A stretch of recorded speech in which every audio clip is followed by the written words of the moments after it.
Eu também não tenho uma boa memória. Mas eu vejo que tem pessoas que estão nos visitando.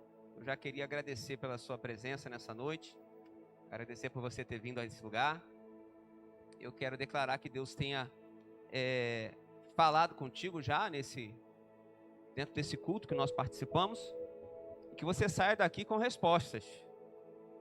E como eu costumo dizer, que no mínimo, paz você leve para casa. Tá bom? Então olhe para a pessoa ao seu lado e diga para ela assim, ó, graça, misericórdia e paz da parte de Deus sobre a tua vida. Aleluia? Só isso já vai fazer você voltar para casa mais sorridente do que você já saiu. Que a paz do Senhor repouse sobre a tua vida. Sou pastor Romildo, sou pastor auxiliar nessa casa. Hoje o nosso pastor, ele foi atender a um convite, e olha que ele não faz isso. Então, mas foi um convite assim, bem especial, porque são pessoas que nos ajudaram muito durante o nosso ministério, nesse tempo, desses 5 anos que nós estamos aqui. Então o pastor se sentiu na obrigação de não recusar, né? Então hoje ele está ministrando lá na igreja do pastor Elias. Ele foi para lá e ele falou, meu Deus, eu vou aceitar o convite lá. E eu vou aproveitar aqui para vocês terem que me engolir mais uma vez. E já estamos online? Então eu tenho que me policiar na besteira que eu falo. Tá? Tomar cuidado aqui no que eu falo. Eu estava no trabalho e um amigo chegou atrás de mim com um celular e no meu canal no YouTube assistindo a mensagem, ele falou, cara, você é maluco falar essas coisas aqui, você não pode falar isso não. Ele rindo que só e mostrando a mensagem lá. Mas eu estou aqui, tá bom? E nós vamos conversar um pouco sobre a palavra de Deus. E eu creio que Deus vai tratar os nossos corações, bom? É para nós que nós pregamos. Nós não estamos aqui pregando para vocês, não. Tá certo que de vez em quando eu olho para a mensagem, eu olho para um indivíduo que está no meio da igreja, eu falo, ele vai achar que é para ele, né? Aí eu tomo um pouco de cuidado com relação a isso, tá bom? O tema da mensagem é fundamentado na fé. Fundamentado na fé.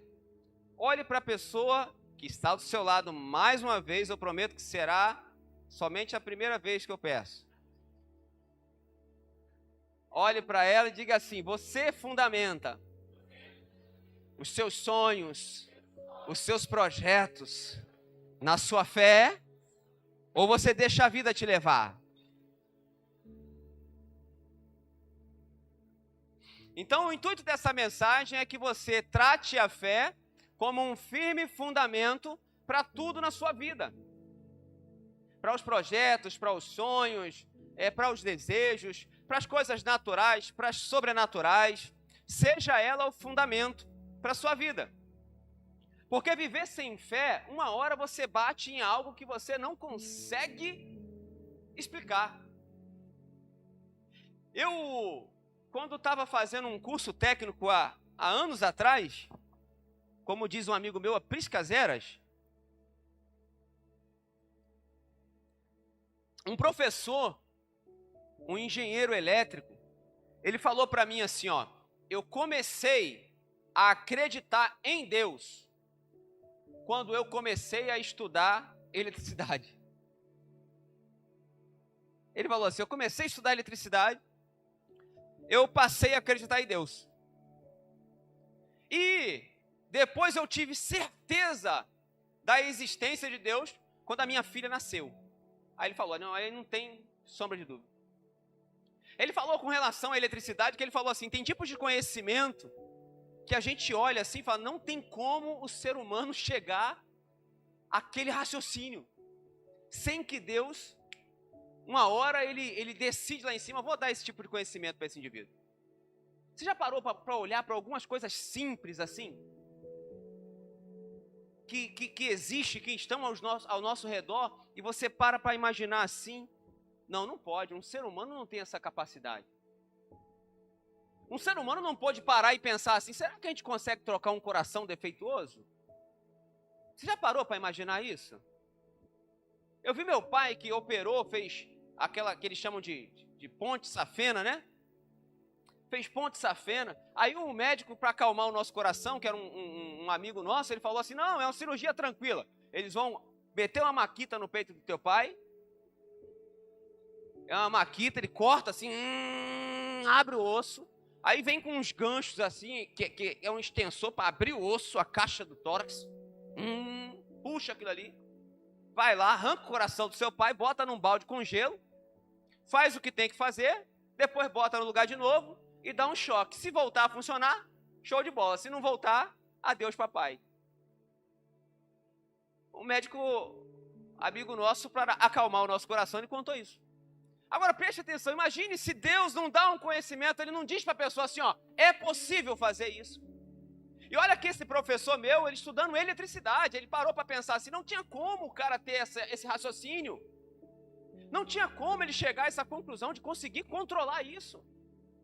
Você só sabe que tem eletricidade aqui porque as luzes estão acesas. Porque na tomada também, que não tem nada plugado, ela está lá. E se você botar o dedinho, algumas mães deixam os filhos fazerem isso, não deixam? Porque ele quer, ele tema. Então a fé, ela é fundamental para a vida do ser humano. Em Romanos capítulo 1, Paulo diz assim, ó, é indesculpável quem olhando para tudo isso que Deus fez, criou e formou, diz não acreditar em Deus. Porque é impossível não ver Deus na sua criação. Você pode não conseguir ver Deus naquilo que nós alteramos, naquilo que eu construo, naquilo que eu posso fazer. Mas nas coisas criadas por Deus, você não consegue tirar Deus dali. Tanto é que a teoria da evolução, depois de anos e anos de escrita, ela continua sendo uma teoria. Ela é uma teoria. Ela não é ciência, ela não é certeza, ela é uma teoria. Apenas uma teoria. Mas a sua fé, olhe para a pessoa mais uma vez, pela segunda vez, e diga para ela assim, ó, a sua fé, o seu Deus, é incontestável. Ninguém tira de você. Há algo mais forte que grita dentro de você e diz assim, ó, você precisa caminhar para Deus. Eu não acredito que eu sou tão persuasivo ao ponto de fazer você acreditar nas minhas palavras, não. Se o Espírito Santo não estivesse dentro de você, te conduzindo a este lugar, você não estaria aqui. Então há algo divino dentro de você, que tem de levar você para o caminho. É por isso que vulgarmente, quando alguém sai do caminho, ele é chamado de desviado. Ele está no caminho errado. Não é porque aquilo que ele faz naquele caminho é errado, não. É porque a palavra de Deus diz, só há um caminho. Se você está fora dele, você está no caminho errado. Consegue compreender? Atentem para mim. Eu queria falar com vocês sobre isso. Abram suas Bíblias, por favor, no livro de Jeremias, capítulo 17. Verso 1 ao verso 7.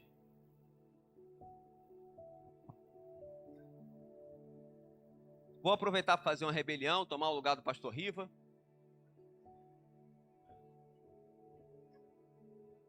Fazer uma campanha aí, ó. Sabe aqueles 21 dias de jejum? Comigo vai ser 21 dias de churrasco.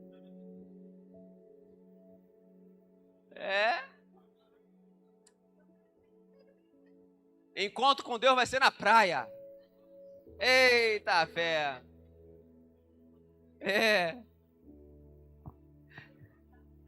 Esse perigo o pastor Riva não corre.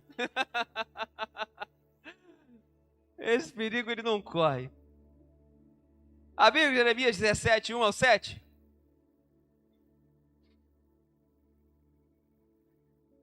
Verso 1 diz assim. Acharam lá? Eles costumam projetar aqui, ó, os pecadores ali. Como diz o próprio pastor Riva, os midianitas. Eles projetam ali. Olha o que o texto diz.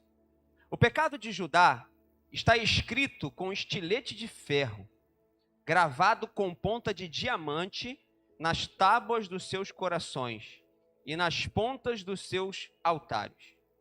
Os filhos deles se lembram dos seus altares e dos postes de Azerá, ao lado das árvores verdejantes e sobre os montes altos, sobre as montanhas do campo. As riquezas de vocês e todos os seus tesouros, eu os darei como despojo, como preço por todos os seus pecados, nos altares idólatras que praticavam, por toda a sua terra. Ele mesmo perdeu a posse da herança que eu lhe tinha dado. Eu o farei escravo de seus inimigos, numa terra que você não conhece. Pois se acendeu a minha ira, que arderá para sempre. Assim diz o Senhor: maldito é o homem que confia no homem, que faz da carne mortal a sua força, e cujo coração se afasta do Senhor. Ele será como um arbusto no deserto, não verá quando vier algum bem sobre ele. Habitará nos lugares áridos do deserto, numa terra salgada, onde não vive ninguém. Mas bendito é o homem cuja confiança está no Senhor e cuja confiança nele está. Feche seus olhos comigo. Pai, eu queria te agradecer pela porção da tua palavra.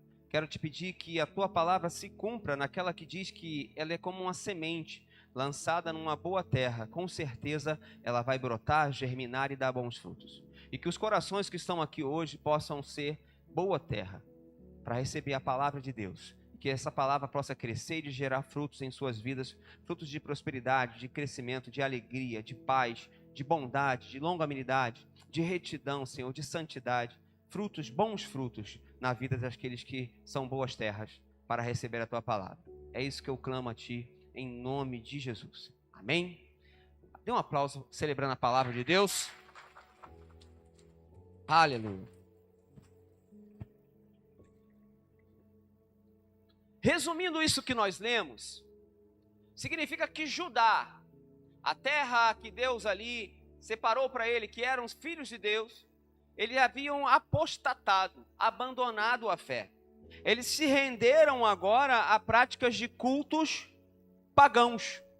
Eles se renderam a cultos a outros deuses.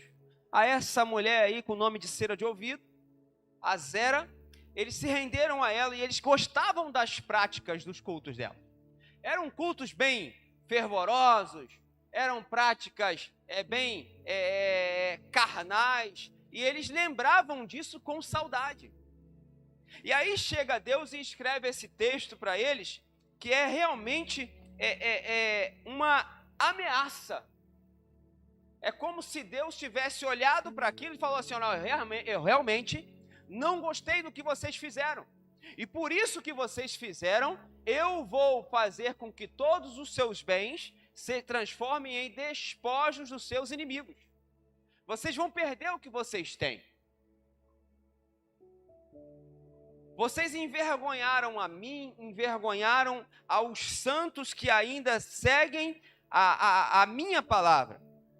E no meio disso tudo havia um homem chamado profeta Jeremias, que ele se manteve fiel na presença do Senhor. Ele não se dobrou às propostas que o mundo dava. Ele não se dobrou aos prazeres que os outros cultos ofereciam. Ele simplesmente permaneceu firme na presença de Deus. Tanto é que ele foi o homem usado por Deus para levar essa mensagem ao povo que havia se desviado. Ele se manteve firme, como um guerreiro, vigilante na palavra de Deus. Deus tinha um sonho de Israel, que Israel estabelecesse os propósitos morais, ou seja, Deus queria que Israel fosse um exemplo. Você já teve alguém como exemplo? Eu lembro de um rapaz, na igreja onde eu me converti. Eu não vou falar o nome, que talvez ele esteja online e ele não queira. Isso. Mas ele foi um cara que ele andou no mundo das drogas. Ele foi viciado, usava os tipos de droga dele lá, e ele testemunhou isso pra gente na igreja. Ele reuniu todo mundo e ele falou. E depois ele entrou para a igreja, e eu digo, como eu brinco com os jovens, ele entrou com raiva mesmo. Ele entrou com ódio no coração, com tanta vontade de ser crente, que ele abandonou completamente toda a prática errada. Quando você olha para ele hoje e você ouve eu falar isso, você fala, não duvido, que esse cara andava por aí tocando rock nas esquinas, cheirando cocaína. Não pode ser, impossível.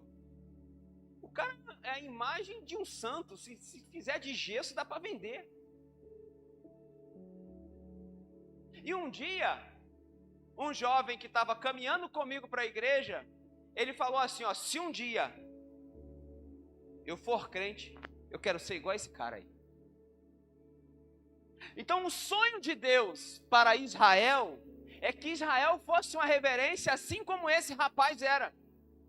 O sonho de Deus é que todas as nações olhassem para Israel, olhassem para a igreja e vissem assim, ó, eu quero ser como a igreja. Eu quero ser como eles. Eu quero andar como eles andam, eu quero me comportar como eles se comportam, eu quero chegar aonde eles chegam. Eu quero estar junto com eles. Então o sonho de Deus para Israel, que hoje nós representamos Israel, olhe para a pessoa que está ao seu lado pela terceira vez e diga para ela assim, ó, você representa Israel de Deus na face da terra. Então o que você precisa entender é que Deus quer que você seja uma referência. Ele quer usar você como um gabarito. Ninguém sabe o que é gabarito, né? Sabe o que é gabarito? Sabe? Ó, não sabe lá. Eita, quase isso. Você errou só por alguns metros só, mas foi quase isso. Gabarito é o que serve de reverência. Eu quero cortar uma peça com 1 metro. Eu não vou ficar toda 1000 peças. Eu vou lá, pego a trena, meço uma peça, corto. Vou lá, pego outra, meço 1000 vezes. Corto. Não. Aí você já vai lá, ó, cortei uma, pá, 1 metro. Essa uma te serve como gabarito. Você não precisa medir mais. Você vai colocar ela ali e vai usar ela como gabarito. E vai cortando todas iguais a elas. O sonho de Deus para Israel era isso. O sonho de Deus para a igreja é isso. O sonho de Deus não é ouvir. Imagine a tristeza de Deus quando ele ouve assim, ó, para ser crente como fulano é. Já ouviram isso? Para ser crente como ciclano é melhor não ser crente. Isso entristece Deus.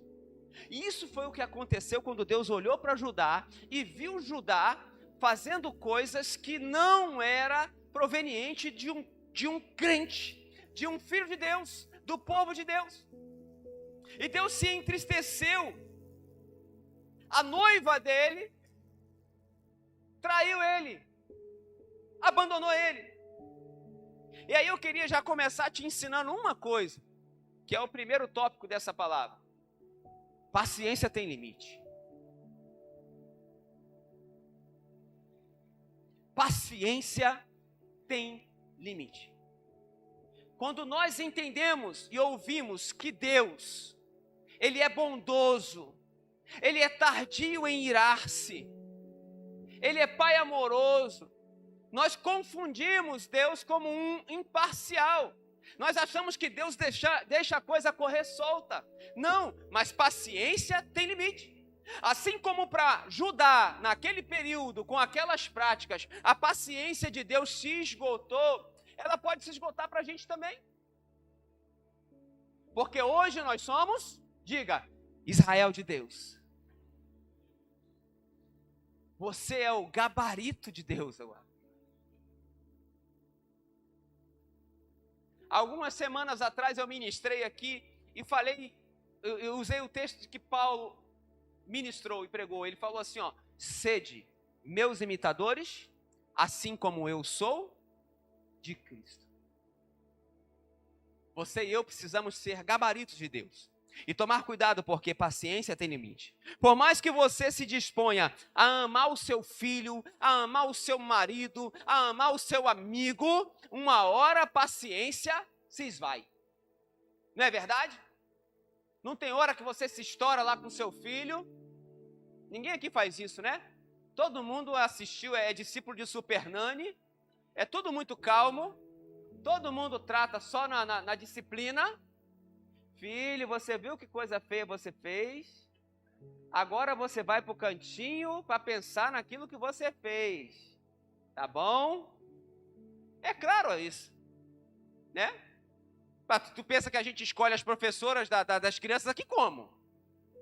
São sempre aquelas mais centradas, mais calmas, serenas e tranquilas com os seus próprios filhos. Aí a gente bota para cuidar do filho dos outros. Né?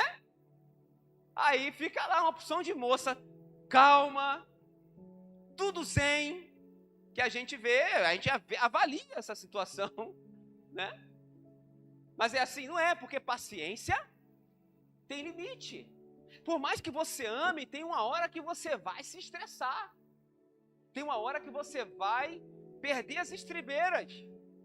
Tem uma hora que você vai ter que se controlar. Como diz o nosso pastor, você vai ter que beber água para não fazer uma besteira maior. Porque a paciência se extrapola. E o limite, quem precisa aprender? Diga, somos nós. Dentro da sua casa, quem precisa aprender o limite? Seus filhos. Não é verdade? Quando você não ensina limite para os seus filhos, vai ter uma hora que você vai perder o controle sobre ele. Quando você não consegue delimitar aonde ele pode chegar, quando ele não compreende aonde ele pode chegar, até aqui eu posso, daqui em diante não, daqui em diante eu não tenho poder para isso, porque eu sou simplesmente filho. Eu estou dentro da casa do meu pai, eu estou debaixo da autoridade do meu pai, da minha mãe, então ele precisa entender limites. Então quando nós falamos no reino de Deus, quem precisa entender o limite é o gabarito de Deus. Você e eu precisamos entender aonde nós podemos chegar, o que nós podemos fazer. Fora daí, nós estamos fugindo e estamos tentando a paciência de Deus, se até ela tem limite. Então vamos prosseguir.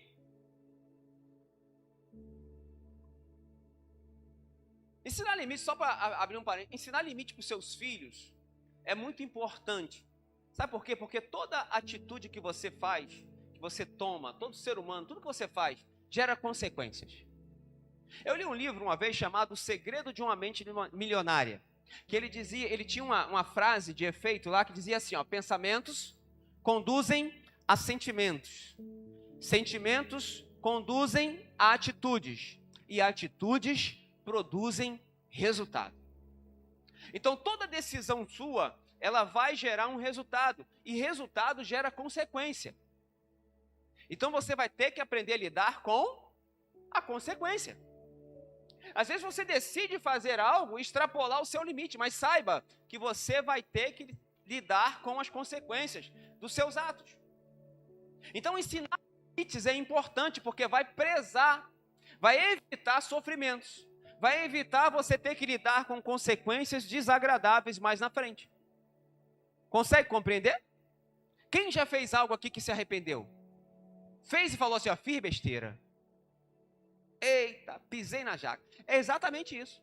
Gerou uma consequência desagradável, não gerou? E você teve que aprender a lidar com ela, você teve que enfrentar ela. Não seria bom você... Eu costumo dizer assim, tem uma coisa que eu detesto, é passar vergonha. Passar vergonha é muito ruim. Eu trabalhei num lugar em que a empresa estava funcionando, rodando, daqui a pouco parou uma viatura da polícia. Entrou no pátio fabril lá, foi lá, pegou 2 colegas de trabalho meu, e saiu e levou. Foram pegos na câmera, furtando. E passaram pelo pátio, na frente dos outros colegas, sendo conduzidos pela polícia. Imagina o nível de vergonha. Como é se sentir? A minha mãe, que veio lá da Bahia, lá do sertão da Bahia, lá, ela falava assim: não tem nada mais envergonhoso do que a palavra esteja preso. Porque com sotaque lá, quando o policial rendia alguém, ele fala, esteja preso. Ela falava, é muito vergonhoso você ouvir isso. Então eu tenho um medo absurdo de passar vergonha. Cadê minha irmã? Minha irmã não veio hoje não, né? Vai apanhar. A minha irmã falava que se um dia ela caísse na rua, ela fingia que desmaiava. Então, se eu cair na rua, eu fico lá, finjo que desmaiei, até alguém vir me levantar, porque eu não vou aguentar a vergonha, o pessoal vai rir. Então, eu acho que 10 minutos eu não levantei, eles vão pensar que eu morri e vão vir me socorrer, não vão rir mais. Só porque passar vergonha é ruim. E às vezes as nossas atitudes, elas tendem a nos envergonhar. Porque a vergonha faz a gente ficar cabisbaixo. Ela trava o nosso desenvolvimento. Então ensine limites aos seus filhos. Viva também dentro dos limites estabelecidos por Deus. Tem um texto de 2 Timóteo, capítulo 2, verso 13.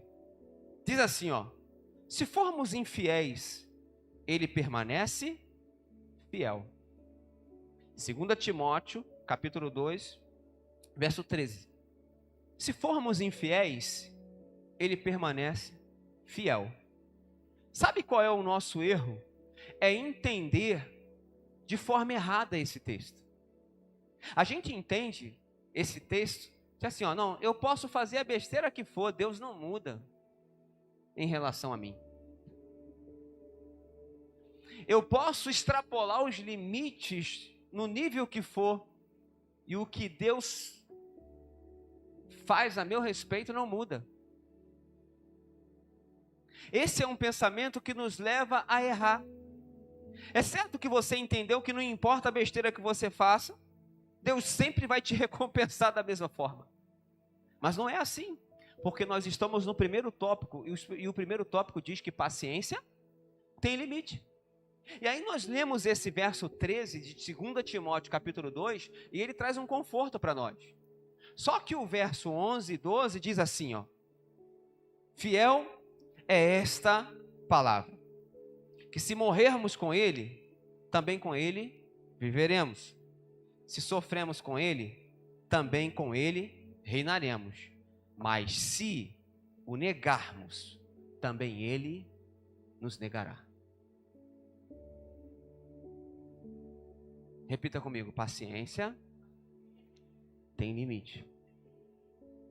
Na última vez que ministrei, eu falei assim: se tem uma coisa que eu tenho medo, é da justiça de Deus. Você já viu pessoa, briga de família, que o pessoal fala assim: tu vai ver, Deus vai me fazer justiça. Só que o problema é que Deus é justo. Quando Deus vir, Ele vai olhar todos os gabaritos. No julgamento de Deus, não existe... como é que é? Cadê os advogados para me ajudar aí? Ai, meu Deus. Querelante, querelado. Quem bota alguém na justiça? Autor e réu também. Não existe isso, porque o réu é um só. É o encardido, é o ranco-fuça, é o saci, é o Satanás, é só ele. Agora todos nós somos gabaritos que vamos ter que prestar contas de Deus. Naquele grande dia, cada um dará conta de si a Deus, diz a palavra. Então quando nós clamamos justiça de Deus, nós estamos falando assim: Senhor, me confere, pega a tua trena, o teu metro, e vem aqui conferir o gabarito. E ele vai conferir o gabarito, vai ver se está certinho. Ele vai vir para você e para quem você está pedindo. É por isso que a palavra é tão sábia, e ela quer poupar dores de nós, que ela diz assim, ó: com a medida que medires, com ela serás medido. Então, quer um conselho? Seja compassivo. Perdoe mais.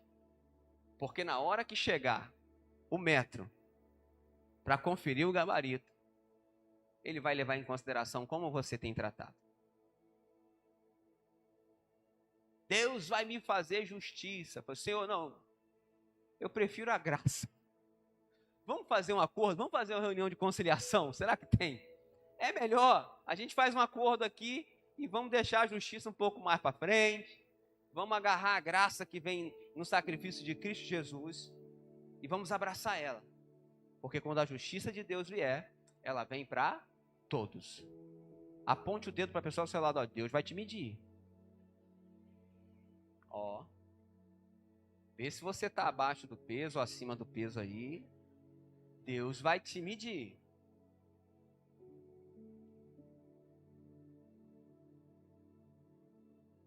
Então esse engano que nós temos em entender que se formos fiéis, infiéis, Deus continua fiel, não. O que esse texto quer nos ensinar é que a besteira que você faz, o seu caráter, o seu mau caratismo, não pode interferir no caráter de Deus. Deus não vai ficar mais ruim porque você é ruim. Deus não vai ficar mal porque você é mal. Deus não vai ficar, Deus não vai mentir porque você mente. Consegue compreender? O que esse texto diz é que você pode ser o infiel que você for, mas Deus se mantém fiel. Ele não está dizendo assim, não, faça a besteira que for, que Deus sempre vai passar a mão na sua cabeça. É assim dentro da sua casa? O seu filho faz a besteira que ele quer e fica tudo do mesmo jeito? Você está avisando para ele assim, não mexe aí que você vai quebrar, não mexe aí que você vai quebrar. Ele vai lá e quebra. O que acontece? Você fala, filhinho, agora você vai para o cantinho do pensamento. Você vai ficar meditando naquilo que você fez. Não é verdade?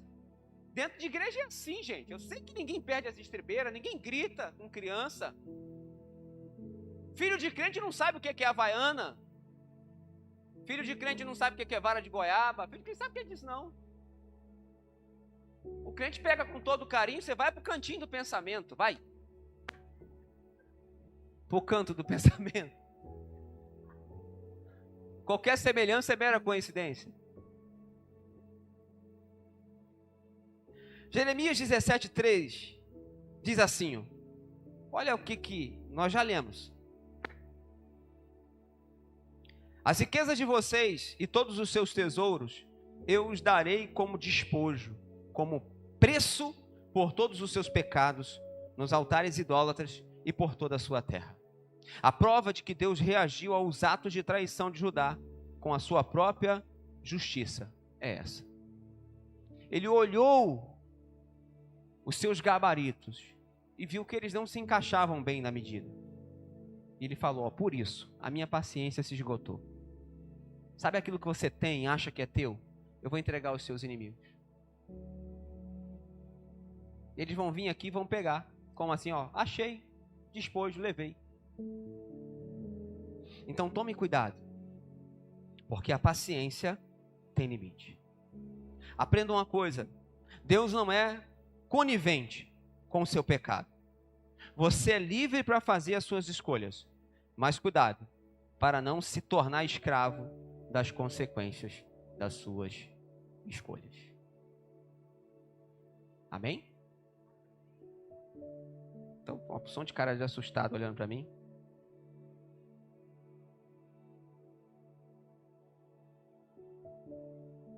Segundo ponto, força sem fé aponta para a maldição. Repita comigo, força sem fé aponta para a maldição. O verso 17:5 diz assim, assim diz o Senhor, Jeremias 17, perdão.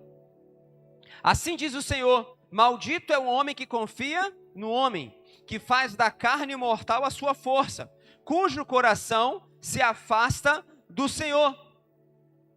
Perceba que a maldição, quando ele diz assim, maldito é o homem, a maldição, ela está condicionada conjuntamente a confiar em sua própria força e se afastar de Deus. Maldito é o homem que confia no homem e faz da carne mortal a sua força e cujo coração se afasta de Deus. Quando você olha para você e enxerga tanta capacidade ao ponto de você pensar que não precisa de Deus, esse é um perigo, porque você está dentro de uma palavra de maldição. Quando há pessoas que digam assim, não, eu não preciso de Deus.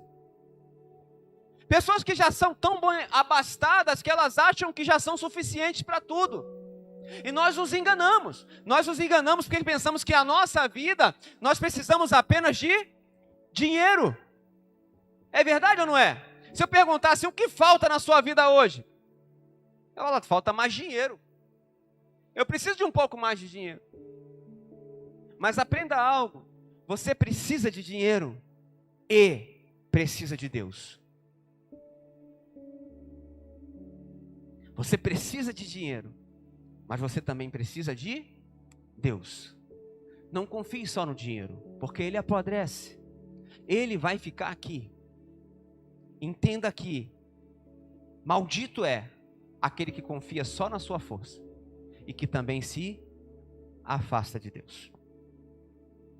Não há nenhum problema em você ser confiante, porque é chato também a gente pegar aquela pessoa cabisbaixa, macambúzia, taciturna e sorumbática o tempo todo.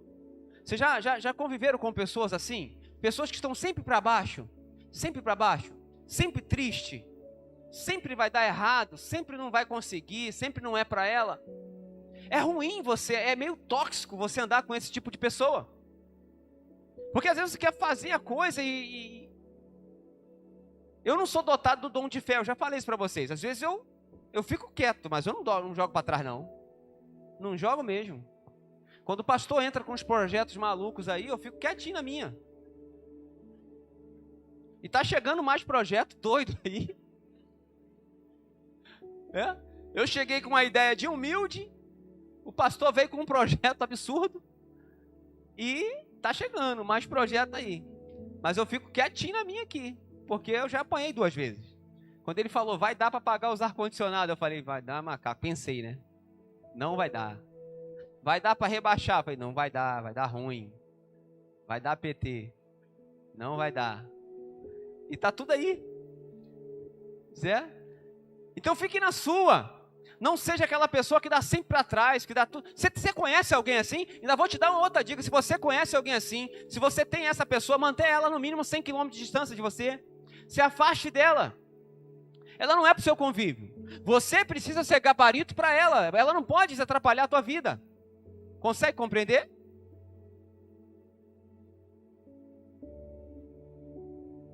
A confiança não é errada. Você precisa ser confiante. Até porque a fé é o seu fundamento. Não é verdade? Então você quer ser o que da sua vida? Aonde você quer chegar? Talvez você tenha projetos na sua vida que se você contar para a pessoa que está do seu lado, ela vai rir de você. Talvez você tenha sonhos que sejam tão gigantescos agora, que se a pessoa do seu lado ouvir você falar, ela fala, você está maluco, você está no mundo da lua. Onde ele vai conseguir chegar e alcançar tal coisa? Mas o fundamento da sua confiança precisa estar na sua fé, não é pela sua força. Não é pelo que você tem, não é pelo seu QI, mas é porque você entende que o seu Deus, Ele te garante. E aí isso gera uma confiança em você absurda. Você vai andar de cabeça erguida, vai dar certo, vai conseguir. Mais uma vez, olhe para a pessoa que está ao seu lado, diga para ela assim, ó, conta os teus sonhos para Deus, porque com Ele vai dar certo. Diga para ela, levanta a cabeça, sacode a poeira, dá a volta por cima. Vai dar certo.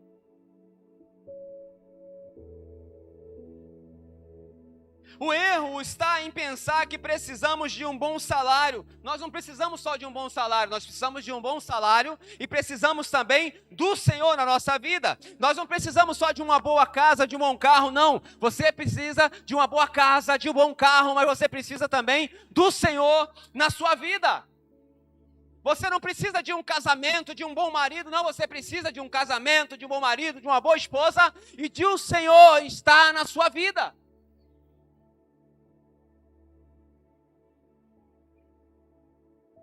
Maria da Penha, sabe a história da Lei Maria da Penha? Ela foi inspirada no caso de uma mulher, de uma farmacêutica. Ela era agredida constantemente pelo seu marido. Significa que o casamento para ela não era o suficiente. O marido para ela não era o suficiente. Faltava o Senhor. Ele agredia, tentava matar. Até que um belo dia ele pegou uma espingarda e atirou nela. Pegou na coluna dela. Ela hoje é paraplégica. Em homenagem a ela, a lei de proteção contra a violência, de violência contra as mulheres, ela leva o nome de Lei Maria da Penha. Você não precisa de um relacionamento, não, você precisa de um relacionamento, um bom relacionamento, e do Senhor na sua vida. Cadê os solteiros aqui? Solteiros, você precisa do Senhor na sua vida. E o bom relacionamento vai aparecer também. Amém? Amém. Quando aparecer aparece o relacionamento. Não negligencie o Senhor. Apareceu a companhia. Agora eu me afasto do Senhor. Tem minha companhia. Abandona o Senhor, some. Você entenda, você precisa do Senhor. Se eu ficar só com relacionamento, a palavra diz que você está debaixo de maldição. Maldito o homem que confia no homem, somente na força do seu poder, e o seu coração se afasta do Senhor. Diga comigo assim: por nenhum motivo eu posso me afastar do Senhor. Em Jeremias 17, verso 6, diz assim, ele será, olha, a respeito daquele que se afasta do Senhor e confia na sua própria força, ele será como um arbusto no deserto. Ele não verá quando vier algo bom sobre ele. Ele habitará nos lugares áridos do deserto, numa terra salgada onde não vive ninguém. Eu nunca fui num lugar deserto, mas eu tenho certeza que não é um bom lugar. Eu assisto essas séries aí da Discovery, da vida aí, eu gosto de ver esse negócio. Pessoal que tenta sobreviver no deserto, que vai atravessar o deserto de não sei aonde, que inventa ideia. É lugar ruim. Falta água. É muito quente. Quando anoitece é o inverso, é muito calor. É muito frio. Tô lendo lábio já, viu? Já me corrigiu ali. Então de noite é muito frio. E durante o dia é muito calor. 50 graus positivos, você sabe o que é isso? E aí dizem que chega a negativo também durante a noite. Eu venho do trabalho aqui em Engenheiro Pedreira para cá aqui. Eu vi esses dias a 12 graus, eu cheguei em casa, saí da moto assim,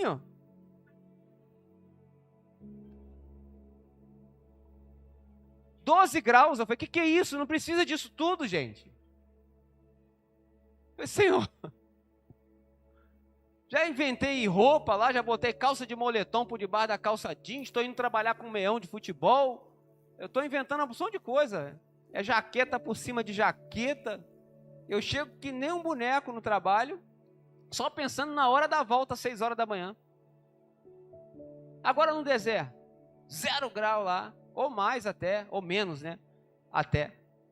Então diga comigo assim, o deserto não é um bom lugar. E a palavra de Deus está sendo revelada a Jeremias, dizendo que se você põe a sua força no seu próprio poder e afasta o seu coração de Deus, você será como um arbusto plantado no meio do deserto. A situação vai ser tão desagradável que ele diz assim, você nem vai perceber o bem que chega até você. O bem que chegar até você vai ser insuficiente para suplantar toda a tribulação que te cerca, porque você está no deserto. Você está num lugar onde não vive ninguém, isso aponta para a solidão, e solidão é ruim. Já dizia aquela ministra, Sandra de Sá, é ruim, a solidão é ruim. A solidão causa depressão. As pessoas ficam más. Elas ficam rudes, elas ficam tristes, elas choram. Elas geram doenças nela por causa da solidão. Então, por nada que você queira, ame e deseje, não se afaste do Senhor. Por melhor que seja a sua condição hoje, não se afaste do Senhor, não abre mão do Senhor. Por mais por aquilo que você sonhou, pediu, desejou, chegou na sua mão hoje, nunca se afaste do Senhor, porque Ele está dizendo que você será como uma maldição, como um arbusto no deserto.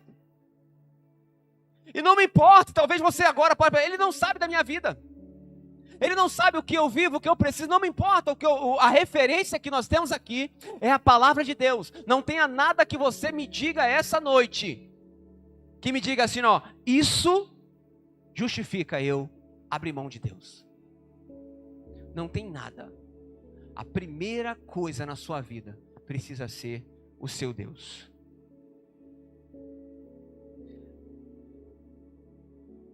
Terceiro e último ponto. Escolha ser abençoado. Para ser abençoado, fundamente a sua confiança, a sua determinação, que você precisa ter, a sua capacitação, fundamente isso tudo na sua fé.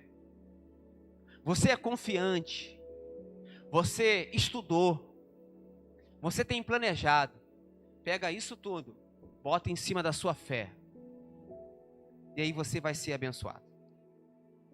Jeremias 17:7 disse assim: mas bendito é o homem, cuja confiança está no Senhor, cuja confiança nele está. Escolha ser abençoado. Pega toda essa sua confiança. Você é metido? Olha para a pessoa, a pessoa que está do seu lado é metida? Eu sou metido, gente. Eu ando como se meu braço tivesse uns 100 milímetros. Eu ando na postura. Você está pensando o quê? Eu sou metido. Aí Lidiane fala, você está andando assim por quê? Eu sou metido, mas eu sou metido por quê? Porque eu confio no Senhor.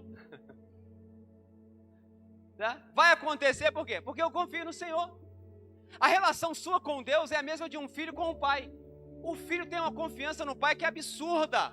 O pai pode ser um graveto como eu. Mas se ele arruma um tumulto na rua, ele fala assim, ó, vou chamar meu pai. É ou não é?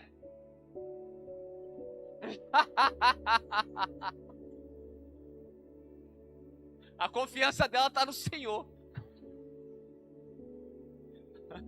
Não está em mim, não. A confiança está toda no Senhor. Mas não é verdade ou não é? Todos já foram crianças aqui, brincava na rua, brincava mais do que brinca hoje. Hoje eu ainda fico feliz que o Abner desce para brincar na rua lá, para arrebentar o chinelo. Toda hora volta com o chinelo arrebentado. Mas está brincando na rua lá para aprender, calejar um pouco. Para saber o que é uma pedrada, o que é um cascudo, né? O que é perder uma unha chuntando uma pedra no meio da rua. Tem que aprender esse tipo de coisa. O que é um ralado no joelho? O que é uma moca? Tem que aprender algumas coisas. E a gente brincava muito na rua e era assim. Quando dava ruim, a gente chamava logo nosso pai. A gente não queria saber se tinha 3, 4 grandão. Não, não. É o meu pai. A minha confiança está no meu pai. Meu pai resolve qualquer problema. Na nossa cabeça é assim. E com Deus é uma realidade. A sua confiança precisa estar em Deus. Ele resolve qualquer parada.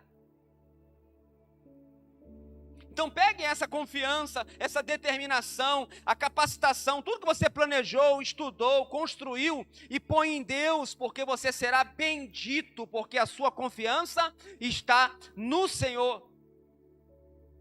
Paulo em 2 Timóteo, nós já lemos, ele diz assim, ó, fiel é esta palavra, que se morrermos com Ele, também com Ele viveremos. Então se você estiver com o Senhor, a vida é certa. Se sofremos com ele, também com ele reinaremos. Então pegue esse a sua confiança. Estudou? Confie em Deus agora que vai dar certo. Ah, mas eu não consegui nada ainda. Não. Confie em Deus que vai dar certo. Vai fazer a entrevista, o pessoal olha assim, pô, mas você não tem experiência. Não, quem vai perder é você, pensa aí. Pensa aí que eu vou partir para outro logo, não tem muito tempo não. Ah, mas é assim? Não, é assim. Se você quer experiência, você contrata experiência. Eu vou falar o exemplo lá da empresa onde eu trabalho. Fizemos uma grande contratação. Contrataram lá 8, 10 profissionais. Dos 8, os 10 profissionais foram avaliados, só sobrou 2. A empresa decidiu agora, não, agora a gente vai pegar quem está aqui dentro, vamos treinar, vamos usar eles aqui e vamos dar experiências para eles, porque não foi bom. O relatório não foi bom. A gente botava a pessoa que tinha lá 20 anos de experiência na área. Faz isso, mas o que é isso? Mas como é isso? Como que acontece aqui? Pô, você não sabe? Não sei. A experiência não contou. Então, quando você não tem experiência nenhuma, chega lá e fala assim, ó. É aqui, ó. Eu só preciso do que eu já tenho e você só precisa de mim. Você está com um problema aí dentro, não está com um problema aí dentro? Então, me bota lá que eu vou ajudar a resolver. Aqui fora eu não consigo te ajudar, não. Não demora muito não, que eu tenho que ir.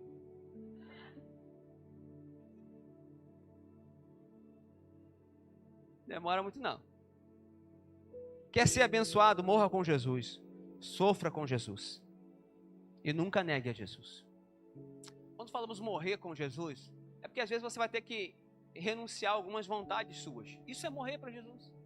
Às vezes a gente quer meter o pé na jaca, não quer meter o pé na jaca? Eu sempre falo com as pessoas assim, de vez em quando na escola de maturidade, na célula, eu falo assim, a gente tem vontade de matar alguém, não tem? Volta e meia. Não faz por quê?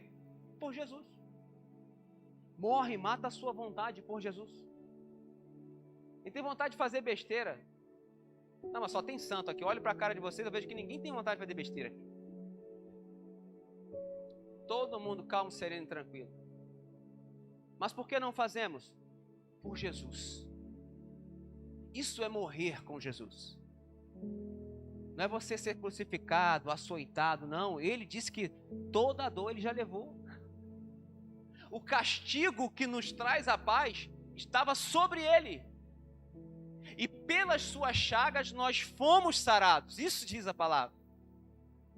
Então quando ele diz assim, morra comigo.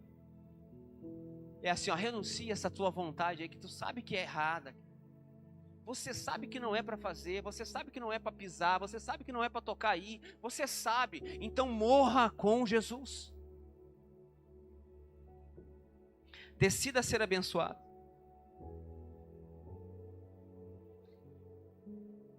Você será como árvore plantada junto às águas, que estende as suas raízes para o ribeiro. E não receia quando vem o calor, mas a sua folha fica verde.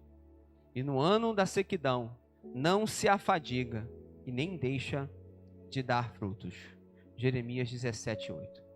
Com Jesus você pode, e com Jesus não há o que temer. Fique de pé comigo.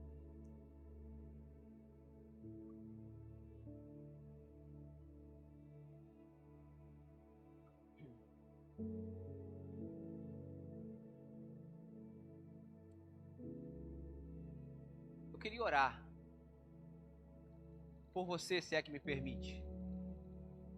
Eu queria pedir que você, a partir de hoje, estabelecesse todos os seus projetos e planos sobre a tua fé. Não abra mão da tua fé. Seja lá o que for. Quero muito casar. Vai aparecer alguém para te abençoar tremendamente. Vocês vão somar e vão ser um. E vão viver uma alegria absurda. Mas quando aparecer esse alguém que você acha que é, não abandone Deus, não. Uma que esse alguém vai até olhar assim, ó, para ser crente como esse aí, eu não quero, não. Ele já largou Deus por causa de mim. O que ele não vai fazer comigo? Ele está abandonando Deus por causa de mim. Daqui a pouco ele me abandona por causa de qualquer cambachirra aí. Dê a mão à pessoa que está ao seu lado.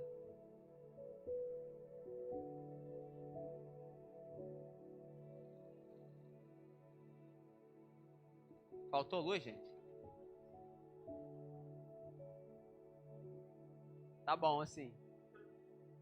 Deus nos transportou das trevas para a sua maravilhosa luz.